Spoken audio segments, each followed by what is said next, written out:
دەستگیرکراوێک لە سلێمانی لەژێر ئەشکەنجە گیانی لەدەستدا و خۆپشاندانی کە سوکارەکەی دەستی پێکرد. ئەندامێکی پەرلەمانی کوردستان ڕایگەیان حکوومەت دابەشکردنی موچە دوا دەخات تا موچەیەکی دیکە بەر لە جەژن دابەش نەکات. پارتی چالاکیە حیزبیەکانی لە بەغدا ڕاگرت. سڵاوتان نەبێ لە شارپرێسەوە هەواڵی ڕۆژتان پێشکەشەکەم. کە سوکاری سزادراوێک گومان لە مردنی کوڕەکەیان دەکەن کە لە چاکسازی گەورانی سلێمانی گیانی لەدەستداوە. برایەکیشی ڕای دەگەنێت ئەشکەنجەیەکی زۆردراوە و شایەت حاڵیشمان هەیە. بەشێک لە خەڵکی گوندی کانیتۆ ئەمڕۆ لە بەردەم دادگای بەرایی پیرەمەگرون کۆبوونەوە و داوایان کرد کەیسی هەرێم محەممەد مستەفا کە لە چاکسازی گەورانی سلێمانی گیانی لەدەستداوە بەلاڕێدا نەبرێت. برایەکی ئەو دەستگی کراوەش کە لە چاکسازی گەورانی سلێمانی گیانی لەدەستدا ئەمڕۆ بە ڕۆژنامەنووسانی وت داوا لە سەرۆکی حکوومەت و جێگرەکەی وەزارەتەکانی داد و کاروباری کۆمەڵایەتی دەکەین کەیسی ئەو کوڕی ئێمە بەلاڕێدا نەبرێت و کۆبوونەوەی ئێمەش لێرە بۆ دەربڕینی ناڕەزاییە لە بەرامبەر بڕیارێکی وەزارەتی کاروباری کۆمەڵایەتی کە بە واژۆی خودی وەزیری کار کەیسی ئەم کوڕی ئێمە داخراوە گوایە خۆی کوشتووە و سزا نەدراوە لە زیندان.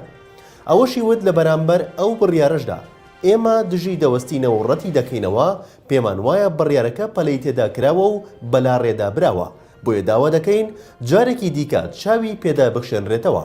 لە کۆتاییشدا جەختی کردەوە راپۆرتی پزیشکی دەڵێت ڕووداوەکە خۆکوژیە بەڵام ئەشکەنجەیەکی زۆر دراوە بە گوێرەی ئەو وێنانەش کە لای ئێمەیە ئەشکەنجەیەکی زۆر بەجەستەیەوە دیارە.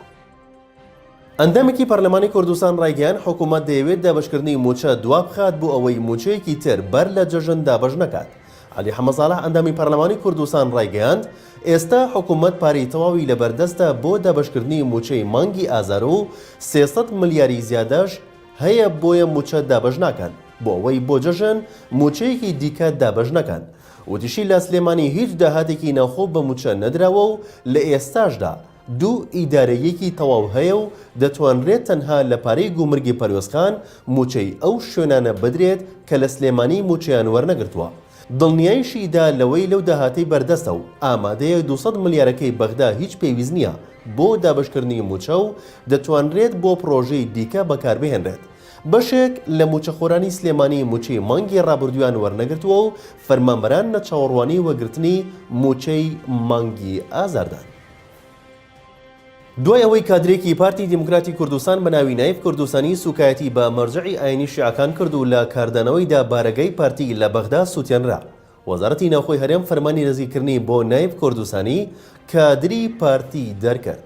دوای سووتاندنی بارگاکەی پارتی و کاردانەوەکان لە بەغدا کادرەکەی پارتی پۆستەکەی سڕیەوە و ڕاشی گەیاندووە کە پۆستەکەی سڕیوەتەوە لەگەڵ داوای لێبوردندا.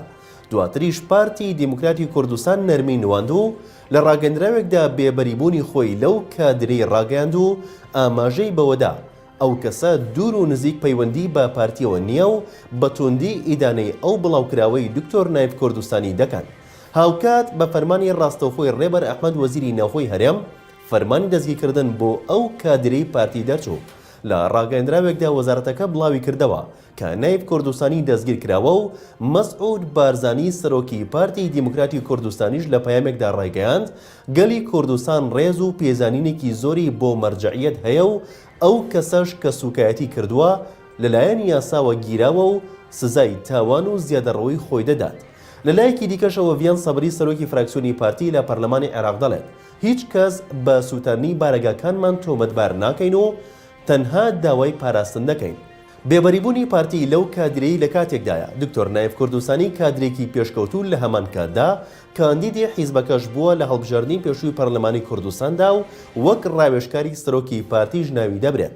کاردانەوە و نەرمینواندنی پارتی دیموکراتی کوردستان و بێبەریبوونیان لە کادرێکیان بە جۆرێک خوێنەوەی بۆ دەکرێت کە پارتی مەبەستێتی هێزە عێراقیەکان تایبەت هێزە شیعیەکان نیگەران نەبن و بۆشایی نەکەوێتە نێوانیان. لەلایەکی تریشەوە باز لەوە دەکرێت سووتاندنی بارگەی پارتی لە شارەکانی هەرێمی کوردستان بووایە پارتی کاردانەوەی توندی دەبوو. پارتی دیموکراتی کوردستان سەرجەم چالاکە حیزبیەکانی کە لە ڕێگەی لقی 5 ئەنجامی دەدا لە بەغدای پایتەخت ڕایگرت. لقی 5 پارتی دیموکراتی کوردستان بەیاننامەیەکی بڵاو کردەوە و تێیدا هاتووە بڕیار دراوە بە ڕاگرتنی سەرجەم ئەو چالاکیانەی کە لقی 5 ئەنجامی دەدا بەهۆی ئەوەی دووەم جارە باڵەخانی لقەکە دەسووتێنرێت و هیچ ڕێکارێکی یاسایی ناگیرێتە بەر. ئەوەش خراوەتە ڕوو بارگای لقەکە بەم شێوەی ئێستا دەهێڵنەوە بۆ ئەوەی هەمووان ئەو ستەمە ببینن کە لە کادیرەکانیان لە بەغدا دەکرێت. شەوی ڕابردوو بەهۆی تویتێکی کادرێکی پارتی کە سوکایەتی بە مەرجعی باڵای شیعەکان کردبوو، باڵەخانەی لقی پارتی لە بەغدا سووتێنرا و سەرۆکوەزیرانی عێراقیش ڕایگەیاند لێپێچینەوەیان لەوانە دەست پێ کردووە کە کەمتەر خەم بوون.